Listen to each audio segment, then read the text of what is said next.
මේවා එක්කම වපුරන්න දැන් ලැහැත්ති කරලා තියෙන්නේ. දැන් තෙලුත් නැහැ, ඩීසලුත් නැහැ, පොහොරත් නැහැ, මඩ පොහොර නැහැ. මඩ පොහොර ගන්න විදියකුත් නැහැ. මඩ පොහොර දැන් මිටියක් වෙනවා රුපියල් 14000ක්. ඒක 14000ටවත් නැහැ පොහොර කොයින් යන්න. දැන් දෙනවා කෝ දැන් පොහොර සල්ලි කලින් දෙනවා කෝ ඒව හම්බුනේත් නැහැ. ගොවියට දැන් පොහොර දැන් එක්කම මඩ සලක් කරලා තියෙන්නේ සේරම කුඹුරු වපුරන්න. දැන් පොහොර ඇටයක් නැහැ ගහන්න කඩවලට කියම පොහොර නැහැ කොහෙවත්. රජයෙන් මොකක් හරි විසඳුමක් දෙන්න මේ ඉක්මනටම දවස් 10 ඇතුළත වපුරන්න කියලා කියනවා. වපුරන්නේ කොහොමද මේ පොහොර නැතුව? වී වලට මිලක් ඇත්තේ නැහැ. වී දැන් වී කිලෝ රුපියල් 10යි. 110යි. 110ටවත් මේ ගන්නෙ නැහැ දැන් වී. දැන් ඒක නිසා මේ කොහොම හරි ජනාධිපතිතුමා මේකට මොකක් හරි විසඳුමක් දෙන්න. ඉක්මන් කරලා මේකට දෙන්න විසඳුමක්. අපිට පොහොර ටික ලබා දෙන්න. මට පොහොර ටික ලබා දෙන්න මේ ටික ඉක්මන මේ මුළු යායම එක්කම දැන් වපුරන්න ලැහැත්ති කරලා තියෙන්නේ. ඒක නිසා මේවා ඉක්මනට වපුර ගන්න පොහොර සහන ආධාරය ඉක්මනට දෙන්න. අපිට කොහෙන් හරි පොහොර ලබා දෙන්න කියලා තමයි මම ඉල්ලලා ප්‍රාර්ථනා කරන්නේ. පොඩි කොටසක්. හැබැයි මේ මිනිස්සුන්ට අනිත් මිනිස්සුන්ට හාන්න තෙල් ප්‍රමාණයක් මේ ළඟ සෙඩ් වලට එන්නෙත් නැහැ. මේ හාගන වපුරා ගන්න ඉන්න මිනිස්සුන්ට මඩ පොහොර ඇත්තෙත් නැහැ. යූරියා ඇත්තෙත් නැහැ. සම්පූර්ණ කඩකාරයෝ සම්පූර්ණ ඒවා හංගලාද මොනව කළාද කියලා අපිට තේරෙන්නේ නැහැ.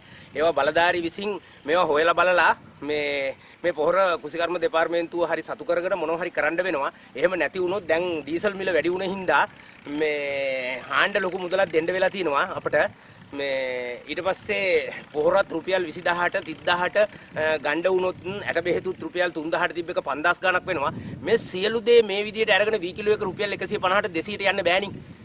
මේ මොකද හාල් කන මිනිස්සු මේ රටේ ඉන්නවානේ. එතකොට ආණ්ඩුව ඩීසල් කෑන් එක හොයාගෙන යන්න පුළුවන් නම් හාල් ඇට දෙක කඩේට ගිහිල්ලා වැඩි වුණා කියලා ඒක හොයාගෙන නඩු දාන්න පුළුවන් නම් යකෝ තොපට තේරෙන්නේ නැද්ද?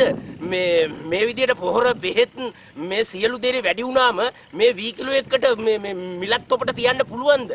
එතකොට මිලක් තොපට තියාගන්න බැයි නම් ගොවියාට කුඹුරු කොටන්න බැරි වුණොත් මේ රටේ මිනිස්සුන් මේ මිනිස්සු මේ ජීවත් වෙන්නේ කොහොමද? මේ කණ්ඩ බොණ්ඩ නැතුව මැරෙන්නේ. ඒකින්ද තොපිට බැරි නම් අර මොකාර නාකියාට හරි අර හිටපු රනිල් ලොක්කාට හරි මේක දීලා ඵලයව යන්න වදනොදී අපිට අපි මරාගෙන තොපි කන්නේ නැතුව තොපි එනකොට ආවේ කොහොමද?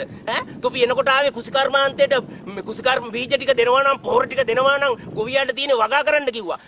තොපි දැන් සද්දෙන කර ඉන්නෝනේ මේ පොහොර නැහැ අරක නැහැ මේක නැහැ කියා. ඒ හින්දා තොපි ඊළඟ ආත්මෙට බල්ලෝ වෙලා ඉපදෙයි. මේ ආත්මෙ මිනිස්සු වෙලා ඉපදුනාට ඒක හින්දා මේ කරන්න බැරි නම් බල්ලෝ වෙලා ඊළඟ ආත්මෙට ඉපදෙන්න නැතු මේක අතහැරලා පුළුවන් මිනිහෙක් ඉන්නවද කියලා අහලා බලලා දීපියව මේ වෙලාවේ. කියන්න තියෙන්නේ එච්චරයි.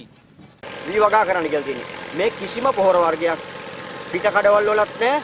ඒ කියන්නේ කළු කඩකාරයෝ ළඟත් නැහැ. ගොවි ජන සේවා මධ්‍යස්ථාන වලත් නැහැ. එතකොට මේ වී වගාවෙන් අපි බලාපොරොත්තු වෙන නියමිත අත්දැකීම් ලබා ගන්න පුළුවන් වේද කියන එක අවිනිශ්චිතයි. ඒකින්ද ලොකු බලාපොරොත්තු මේ රටේ මිනිස්සුන්ට තියාගන්න එපා.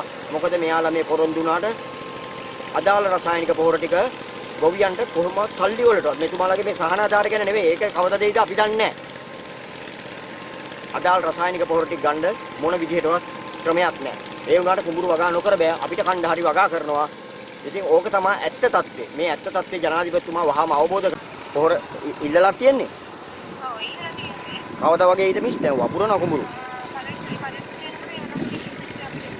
තවම නෑ පොහොරනේ. යූරියත් නෑ නේ මිස්. අම්පාරේ කොහාටත් ඇවිල්ලා නෑනේ. අවුඩ කළා තියෙන මාර වැඩේ මිස් දැන් වපුරන්න කියවනේ 20 වෙනිදා ඉඳලා අපි වපුරනවා පොහොර නෑ. හරි මිස් එහෙනම්. කොහෙවත්ම නෑ මිස්. කොතරම්වත් නෑ නේද? හරි මිස්. අති ගොඩක් ස්තුතියි.